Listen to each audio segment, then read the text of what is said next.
Inventing Reality. Section: Self-censorship. Reporters. Like editors, reporters are granted autonomy by demonstrating that they will not use it beyond acceptable limits. They are independent agents in a conditional way, free to report what they like as long as their superiors like what they report. Journalistic competence is measured in part by one's ability to cover things from an ideologically acceptable perspective, defined as, quote, balanced and, quote, objective. Like social scientists and other investigators, journalists rarely doubt their own objectivity, even as they faithfully echo the established orthodoxy. Since they do not cross any forbidden lines, they are not reined in. Thus, they are likely to be unaware they are on an ideological leash. This is why some reporters insist they are free agents. Only when they stray off the beaten path is the pressure from above likely to be felt. And they almost never do. If every reporter had to be policed continually by superiors when producing the news, the system could not maintain its democratic appearance, and probably could not function very smoothly. As it turns out, editors and owners do not have to exercise ubiquitous supervision. Intermittent control will do. As already mentioned, the anticipation that superiors might disapprove of this or that story is usually enough to discourage a reporter from writing it, or an editor from assigning it. Many of the limitations placed on reporting come not from direct censorship, but from self-censorship, from journalists who design their stories so as to anticipate complaints from superiors.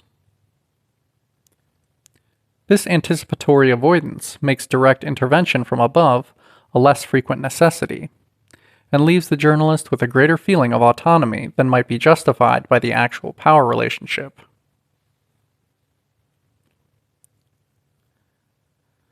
After an extended study of major media, one sociologist concluded that self-censorship becomes a matter of habit, quote, in which case journalists may not be aware they are responding to pressure, end quote.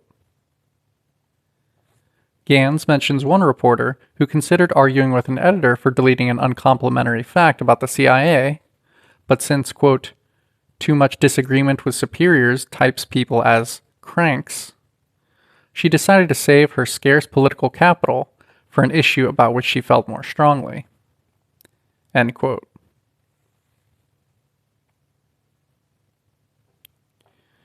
Many people who learn to hold their fire eventually end up never doing battle. After a while, anticipatory avoidance becomes a kind of second nature.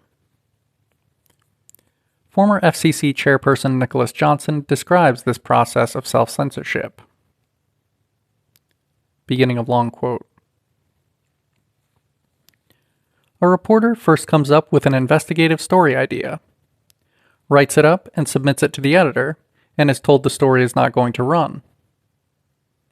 He wonders why, but the next time he is cautious enough to check with the editor first. He is told by the editor that it would be better not to write that story.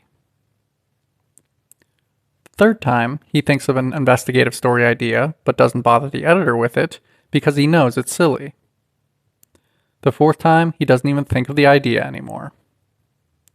End quote. One might add a fifth time when the reporter bristles with indignation at the suggestion that he is on an ideological leash and is not part of a free and democratic press.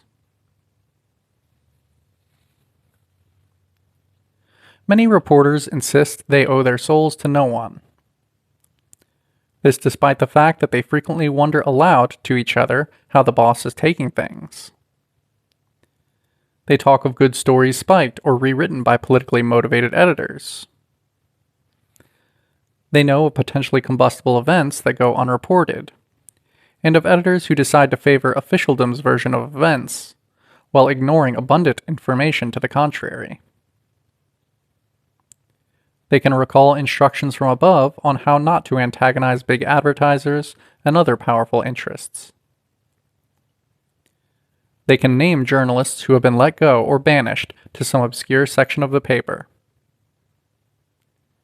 They know of political dissidents who have been invited to appear on opinion shows or write guest columns, only to be suddenly disinvited when the word of the event reached higher news echelons. Still, most of them treat these incidents as aberrant departures from a basically democratic system of news production.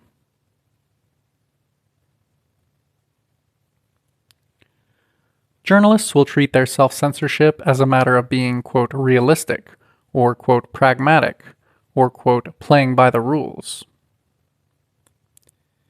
In their ability to live in a constant, if not always conscious, state of anticipatory response, while maintaining an appearance of independence. News people are not much different from professionals in other hierarchical organizations.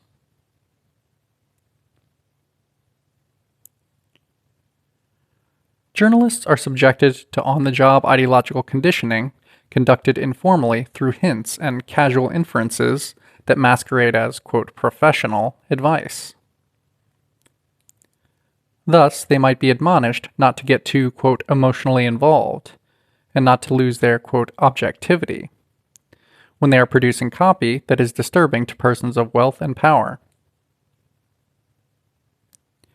While the deputy editor of the Washington Post editorial page, Meg Greenfield, advised a colleague on how to keep a safe distance from a particularly controversial subject as follows. Quote, I don't know much. I'm like you. I've never been a, quote, cause person. End quote. Eventually, Greenfield was promoted to editorial page editor.